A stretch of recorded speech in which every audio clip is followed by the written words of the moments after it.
사람 만나면 처음 목소리를 듣게 되잖아요. 근데 만일에 목소리가 뒤쪽에서 이렇게 안녕하세요 이렇게 인사를 하시는 분과 어금니를 물고 안녕하세요 반갑습니다 이렇게 얘기하시는 분, 또 거리감을 둬서 안녕하세요 반갑습니다 이렇게 얘기하시는 분들 굉장히 차이가 크죠. 우리는 목소리를 통해서 무의식적으로 상대의 캐릭터를, 또 그 사람의 마음을 읽을 수가 있는 것이죠. 실제 목소리는 성격과 또 굉장히 밀접하기 때문에 우리가 의식은 못하지만 실제로 상대방에게 보이지 않는 명암이라고 할 수 있겠습니다. 그래서 외모는 숨길 수 있지만 목소리는 숨기지 못하죠. 만일에 떨리는 목소리가 이렇게 있으면 실제로 상대방에게도 떨리게 느껴지고, 화가 난 목소리 상태에서 하면 또 화난 목소리로, 이렇게 목소리는 이미지와 굉장히 밀접하다고 할 수 있겠습니다. 그렇다면 이렇게 목소리의 변화를 통해서 나의 인상이 거의 극단적으로도 달라질 수 있을까요? 실제로 제가 만나는 많은 환자분들 중에서는 굉장히 세련된 외모를 하고 계신데 목소리가 안 나서 답답해 하시거나 아니면 실제로 말을 안 하시는 성격으로 바뀌신다든가, 이렇게 심리적으로 굉장히 큰 어려움을 겪는 분들이 또 많이 계세요. 만일에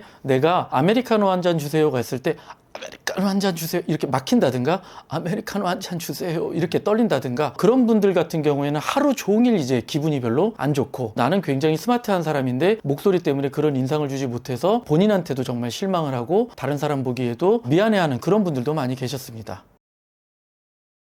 우리가 대부분 목소리를 보면 어떤 생각이 드세요? 그냥 내 목소리 이게 끝이다, 더 이상 좋은 목소리가 아니다, 이렇게 생각을 하실 수 있는데, 목소리 같은 경우에 우리가 걸음걸이랑 이렇게 생각해 보면 편해요. 걸음걸이를 보시면 오늘 제가 이렇게 강남길을 이렇게 쭉 걸어오는데 걸음걸이들이 다 다르시죠. 우리가 걸을 때 누구한테 배운 적이 없이 지금까지 그 패턴으로 걸어왔던 것처럼 목소리도 사실은 우리가 그냥 말하다 보니까 생겨난 습관도 있고요, 부모에게 언어를 배우면서 생긴 그런 습관도 있고요, 친구와 또 대화를 나누거나 그러면서 후천적으로 형성된 그런 부분들도 있습니다. 그렇기 때문에 목소리는 개발하면 또 나에게 숨겨져 있는 좋은 목소리를 개발할 수 있고 더 나은 목소리로 대화를 나눌 수 있습니다. 내 목소리가 비호감으로 들리는 이유는 무엇 때문일까요? 내 목소리가 어색하게 들리는 가장 큰 이유는, 지금 제 목소리가 들리는 거는 공기를 통해서 전달되는 것이고요, 내 스스로 내 목소리를 듣는 건 뼈하고 공기하고 같이 이제 뼈로 진동되는 소리와 공기를 통해서 다시 들리는 내 목소리가 혼재돼서 들리는 것이죠. 그래서 실제로 내가 듣는 내 목소리가 훨씬 더 저음이고 다르게 들리는데, 실제적으로 이제 녹음돼서 들으면 아니면 전화가 혼선돼서 들린다든지 그럴 경우에 되게 어색함을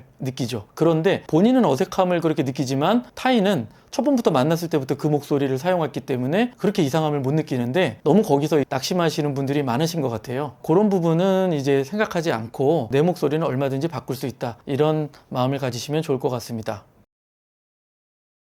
똑같은 목소리를 사용해도 내가 방향을 뒤로 하거나 위로 하거나 누르거나 앞으로 가거나 이렇게 공명을 크게 하거나 작게 하거나 이런 거에 따라서 굉장히 많이 달라집니다. 특히 어떤 분 같은 경우에는 목소리가 계속 이렇게 가성으로 이렇게 가볍게 빠지는 이런 분들도 있고, 어떤 분은 너무 눌러가지고 이렇게 계속 어금니 물면서 말씀하시는 분도 계시는데, 이런 것들은 발성 훈련으로 얼마든지 개선할 수 있는 그런 부분입니다. 그래서 목소리는 당연히 바뀔 수 있다, 꼭 기억하셨으면 좋을 것 같습니다.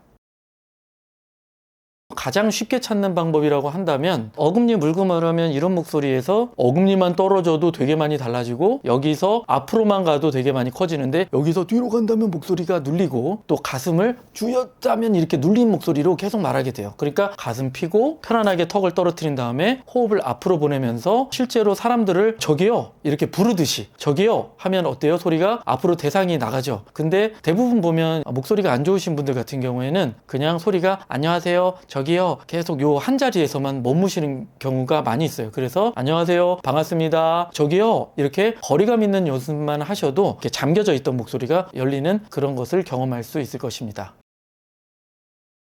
거리감 있는 발성을 하세요라고 하면 소리를 어떻게 던져 뭐 이렇게 생각하시는 분들이 있는데, 공을 던질 때 공을 일루에 던지냐 더 멀리 던지냐, 이렇게 야구에서 할 때 우리가 거리를 제구하는 게 아니라 내가 의도한 대로 던지게 되잖아요. 소리도 안녕하세요 안녕하세요 저기요 네 막 이렇게 점점 이렇게 연습하다 보면 요 앞에 있는 사람한테 얘기하냐 저 뒤에 있는 사람한테 얘기하냐 저 멀리 있는 사람한테 얘기하냐, 이런 거를 뉘앙스를 통해서도 되게 바꿀 수가 있고요, 호흡을 통해서도 바꿀 수가 있습니다.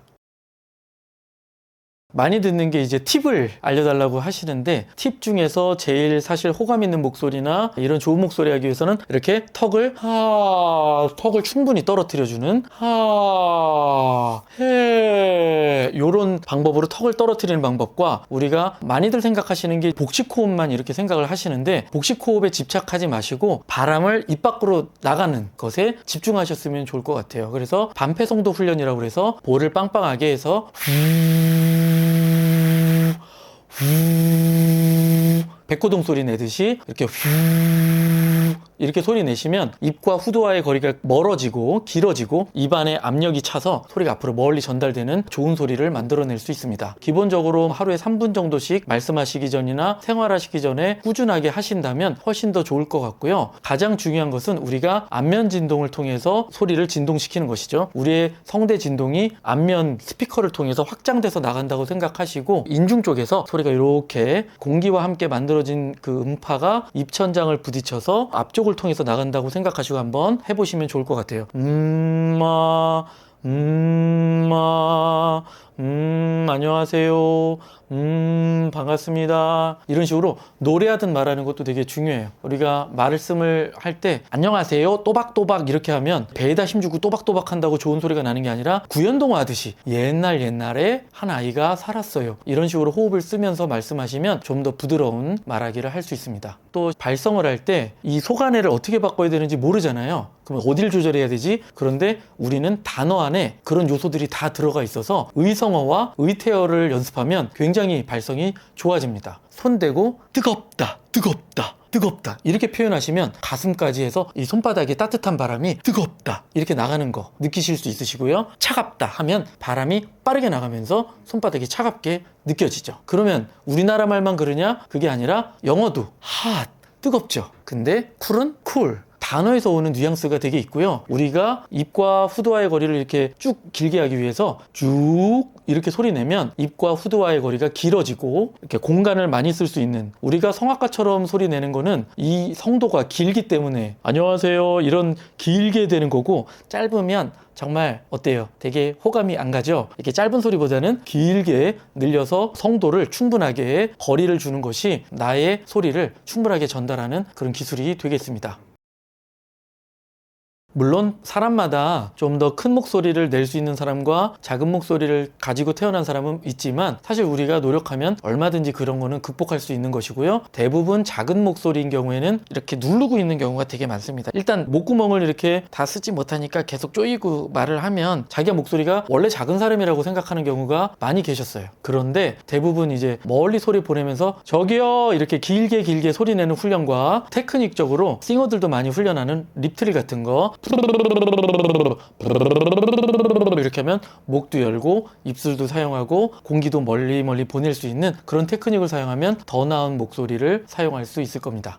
평상시에도 좋은 소리를 유지하기 위해서 필요한 연습법은 따로 없을까요? 필요한 연습들이 너무 많은데 제가 이제 책에도 많이 썼지만 연습들은 되게 많고요. 자기한테 맞는 연습 방법을 찾는 것이 사실 무엇보다 가장 중요합니다. 자기한테 필요한 게 만일에 얼굴에 진동이 없고 그냥 뒤쪽에 있는 분들은 혀를 내밀고 미미미미 하면서 이렇게 진동을 찾아야 되고요. 바람이 안 나가시는 분들은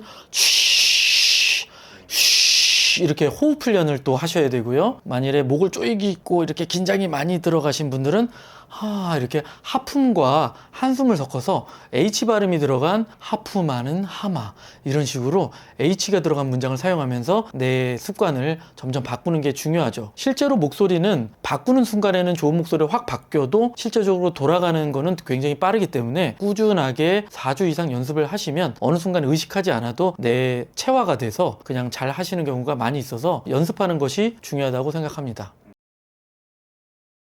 목소리가 안 좋으신 분들의 특징을 이렇게 보면 일단 앉아 계실 때 이렇게 되신 분은 벌써 목소리가 달라지죠. 이런 상태에서 오랫동안 나면 특히 이제 키 작은 여성분들이 이렇게 해가지고 말씀하시는 경우가 굉장히 많아요. 특히 창구에서 일하시거나 이럴 경우에는 이렇게 쪼여서 말씀하시고 또 어떤 분은 또 가슴을 이렇게 누른 상태에서 계속 말해가지고 목을 계속 이렇게 허스키하게 하시는 분들도 계시고 또 한쪽으로 이렇게 전화를 받으실 때 그런 경우가 또 많은 문제가 생깁니다. 왜냐하면 우리 성대가 대칭적으로 붙어야 되는데 한쪽으로 전화를 하면 성대가 이렇게 삐뚤게 계속 붙게 돼서 이렇게 좋은 목소리가 아니고 과부하가 걸리는 우리가 박수 칠 때도 이렇게 쳐야 되는데 이제 막 이렇게 되는 거죠. 어떻게 보면 우리의 자세에 따라서 목소리에도 굉장히 큰 영향을 미칠 수 있는 거네요. 자세에 따라서도 크게 영향을 미칠 수도 있고요. 우리가 시선도 계속 이렇게 돌아가면서 이렇게 말씀하시는 분들 있는데 그러면 되게 불안하면서 목소리가 떨리시는 분들도 많이 계시고 또 대상이 있어야 돼요. 저기요 그러고서 이제 대상이 있어야 되는데 그냥 대상 없이 거리감 없이 초점이 안 맞는 거죠. 우리가 초점할 때 안녕하세요 안녕하세요 안녕하세요 안녕하세요 벌써 초점이 안녕하세요 안녕하세요 되게 많이 다르잖아요. 이렇게 초점에 따라서도 다른 부분들을 한번 체크해 보시면 훨씬 도움이 많이 될 것 같습니다. 원래 목소리가 안 좋으시다고 생각하시는 그런 분들이 있다면 이번에 인생을 바꾸는 기적의 목소리 수업 제가 쓴 이 책을 통해서 많은 부분들을 고민을 함께 해결했으면 좋을 것 같아요. 왜냐하면 저는 정말 아주 심한 환자분들 있잖아요. 실제로 성대 마비 환자분들은 기본이고 정말 파킨슨병을 걸리신 분이나 우리가 알지 못하는 음성 질환들이 굉장히 많이 있습니다. 우리가 일반적으로 알고 있는 질환들은 결절이나 폴립이나 이런 질환이지만 실제로 음성은 우리가 태어나서 죽을 때까지 사용해야 되는 강력한 의사소통 도구죠. 어렸을 때 태어났을 때 목소리는 똑같지만 사실은 목소리가 나이 먹을수록 굉장히 달라지고 특히 40대 이후에는 우리 성대도 같이 함께 늙기 때문에 이런 것들에 대한 대비를 좀 하시는 게 중요하다고 생각합니다. 목소리가 안 좋다고 일찍 포기하지 마시고 중간에 내가 얼마든지 우리가 몸 안 좋은 사람들도 훈련을 통해서 몸짱이 되는 경우 많이 봤잖아요. 건강이 안 좋았는데 마라톤 완주하신 분들도 우리가 많이 봤을 겁니다. 목소리도 훈련을 통해서 얼마든지 좋은 목소리를 가질 수 있습니다. 이번 기회를 통해 여러분들도 이제 목소리에 대해서 관심을 갖고 한번 개선해보는 그런 시간이 되었으면 좋겠습니다.